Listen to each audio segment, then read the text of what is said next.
Hello, everybody. Hit like and subscribe. It helps. Believe it or not, it helps. Got another really good value here. I'm a huge fan of Seiko. I know guys like Teddy Baldessari and Kevin O'Leary are really into Seiko as a proper good Japanese watch brand, and they provide a lot of value. You get a lot of watch for your money, and it's typical Japanese craftsmanship and attention to detail and precision and stuff. It's really good stuff. So what did I get?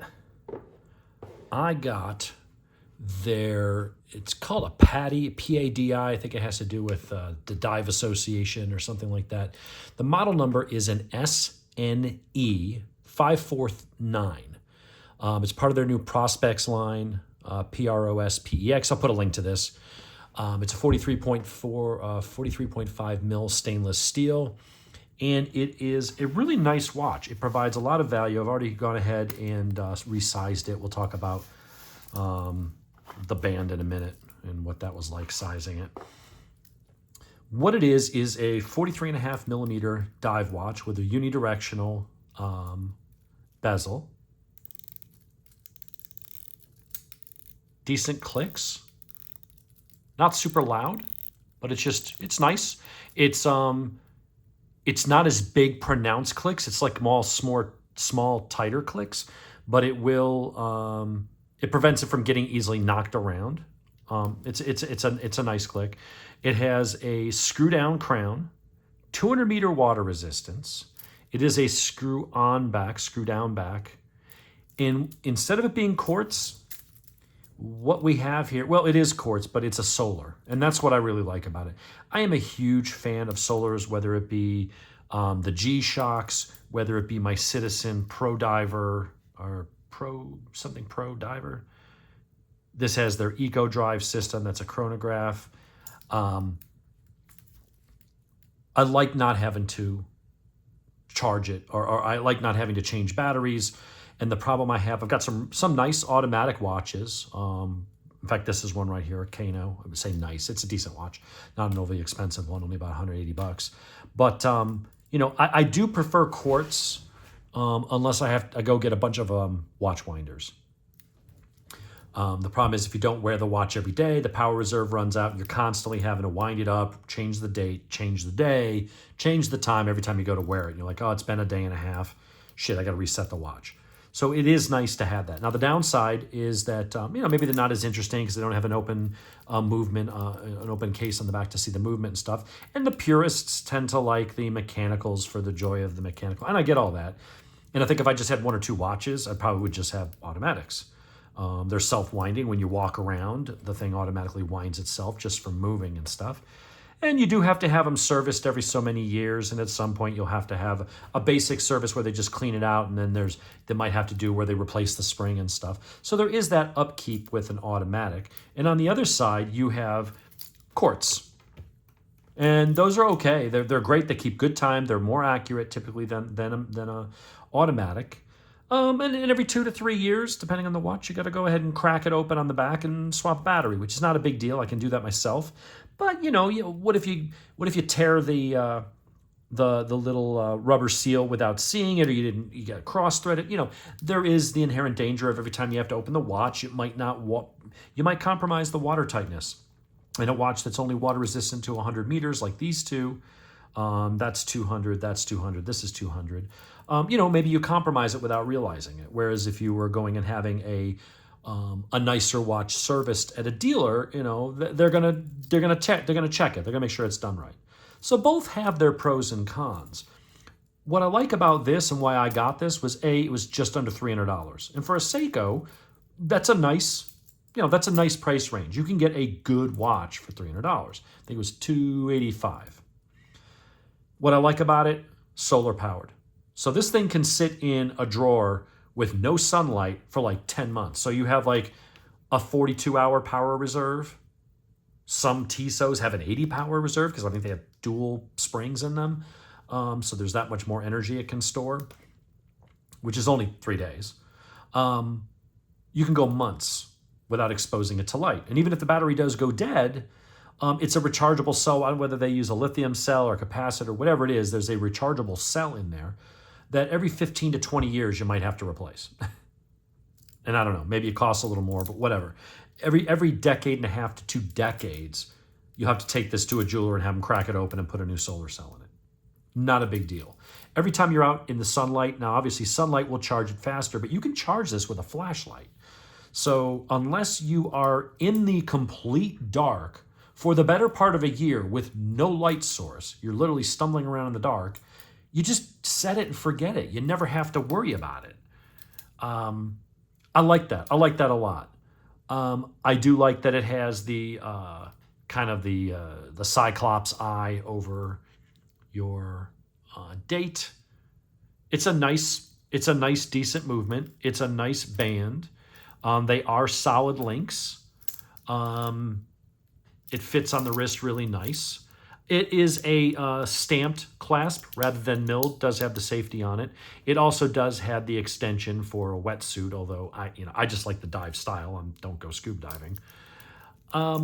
I will say one thing that it does have 4 micro adjusts, so I was able to get this size perfectly for my wrist. And if I had to make a micro adjust, because in the colder winter months you tend to constrict a little bit and it gets a little loose. In the summertime you're hot, your wrists might swell. So typically you're not going to move more than 1 notch. So that gives you an extra 2-3 millimeters for that up or down. So that works out perfect. I was able to remove just enough links to where I'm not on either end of the extremes. I could go a little bit looser and then I could go a good bit tighter. So perfect for me. As I mentioned, screw down crown, 200 meter water resistance. I had another one that was similar to this, but it was smaller. So it just wasn't as good on my wrist. Visually, it just to me was a little bit small. And that one had only 100 meter water resistance and did not have a screw down crown. So I wanted to go with one that was a little bit bigger, screw down, 200 meter, and having it be solar, the equivalent of the Citizen Eco Drive. And I would say the only place here where I could say, well, maybe they kind of cut corners. I mean, everything's beautifully machined. There's no rough edges. Everything's very nice, high state of polish, including the back. It's all very well done. Would have been nice to have it be milled, but I'm trying to think, are these other ones milled or stamped? So that one is the Bulova, which was only a few bucks more. That's about 325 bucks now. This one is milled, but this is a almost $500 watch. So that one has a milled butterfly clasp, which looks really nice. And this is actually a very nice, clean, elegant watch. Downside is no micro adjust, so you either can get it to fit you or you can't.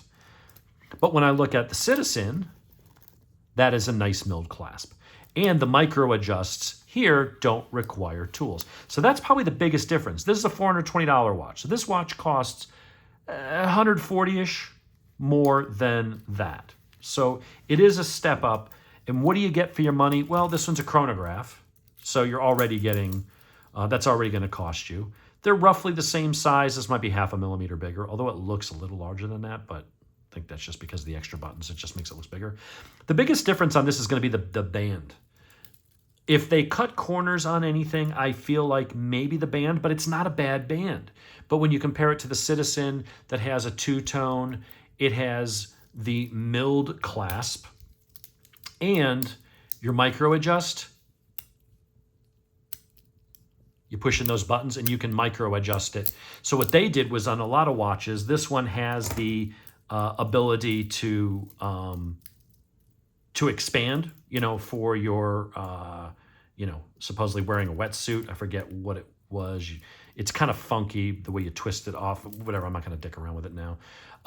But this, you can extend it a few millimeters for the wetsuit, and then it has a separate requiring a tool for the micro adjust. I like the way Citizen did it better in that you can extend it for the wetsuit, but it's also the same thing if you want to do a micro adjust, and it's all toolless. So if you were putting this on and you were like, wow, I'm retaining water, it's hot, whatever, it's a little tight, you can go and push that in and go click. And when you're done, click it back. So that is nice. That is a better band. This one, I believe, was push pins as well, but they didn't have collars. This one has collars. And that, to me, these are screw-in. So these ones are screws. And then it has the micro adjust being toolless. I like that setup better. It's a prettier band. I like that two-tone effect. It just, to me, it looks a little bit better. It looks a little bit nicer, a little more high-end. Not that anything in this price range would be considered high-end. It is to somebody wearing a Timex, but probably not to somebody, that's a real watch aficionado. These ones are pins, and they have little tiny collars, which are really freaking easy to lose. So that piece there, I found it to be a little bit of a pain in the dick to get these adjusted, popping them out. And if you're not careful, the collar is only like that long and it falls out. And then you need a piece of tweezers because trying to hold a little tiny collar and get it into that hole, it's really hard. Your finger just dwarfs the thing. You need a pair of tweezers. And it's very, very easy to drop and lose them in the carpet. And I had to go and find mine. So when I was adjusting, I dropped a couple. Luckily, I was taking links off, so technically I had a couple spares. That, to me, was the only real downside. I like having the micro adjust. It's comfortable. It looks good. It's a really nice watch. I love never having to worry about just set it and forget it. At the end of a month, if it's a short month, you'll have to go and just unscrew the crown and adjust the date. But this will keep very accurate time to within, I don't know, whatever 20 seconds per month or whatever it's rated for.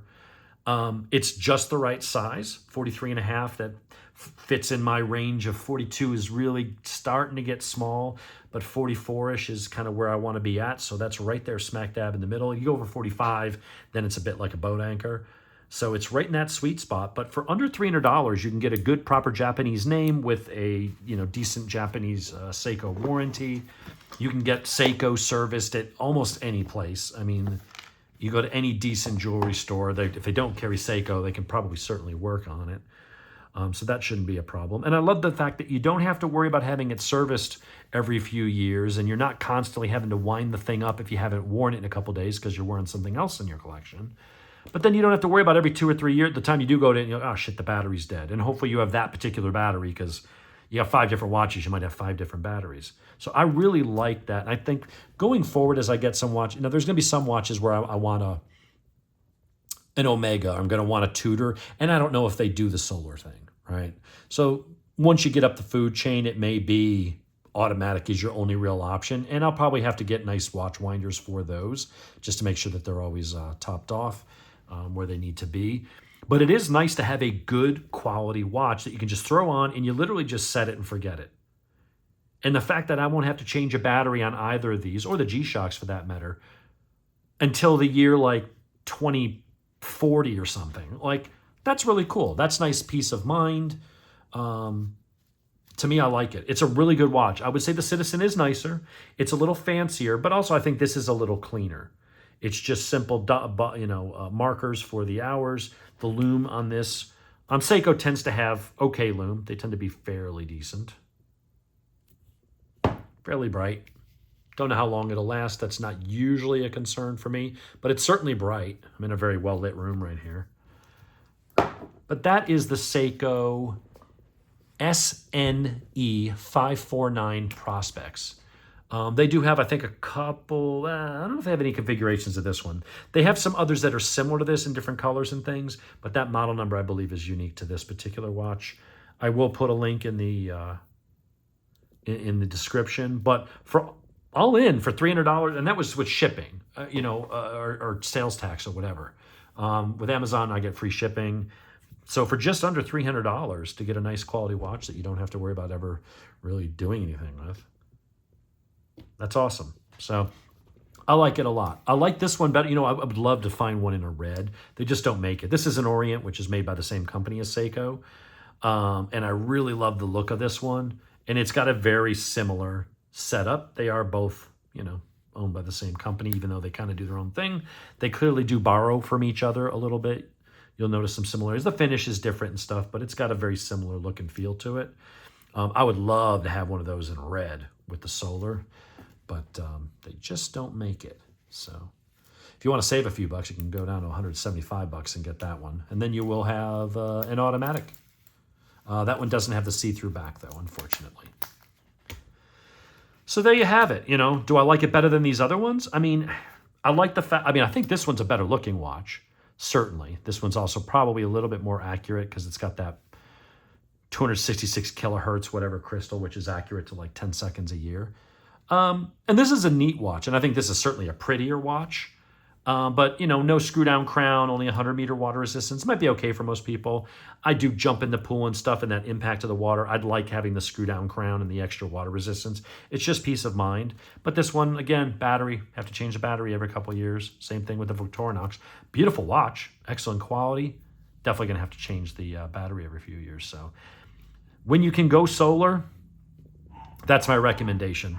I think you get a lot of bang for your buck with a watch like a Seiko. So anyway, dogs are going crazy, so I'm going to cut it short here. We'll talk to everybody later.